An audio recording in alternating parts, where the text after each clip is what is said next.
पत्नी कौन है? एक आदमी ने बूढ़े बाबा से अपनी पत्नी की बुराई कर रहा था। तभी बूढ़े बाबा ने उस आदमी को जवाब दिया और बोला, चलो अच्छा बताओ, तुम्हारा धोबी कौन है? उस शख्स ने कहा, बीवी। तुम्हारा बावर्ची कौन है? उस शख्स ने कहा, बीवी। तुम्हारा सफाई वाला कौन है? उस शख्स ने कहा, बीवी। तुम्हारे घर का ध्यान कौन रखता है? उस शख्स ने कहा, बीवी। तुम्हारे घर और दौलत की हिफाजत कौन करता है? उस शख्स ने कहा, बीवी।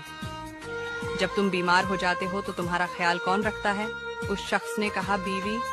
तुम्हारे बच्चों का ख्याल कौन रखता है? उस शख्स ने कहा, बीवी। तुम्हारे सुख दुख का साथी कौन है? उस शख्स ने कहा, बीवी। फिर बुजुर्ग ने कहा, क्या तुम्हारी बीवी इन सब कामों के पैसे लेती है? उस शख्स ने कहा, नहीं।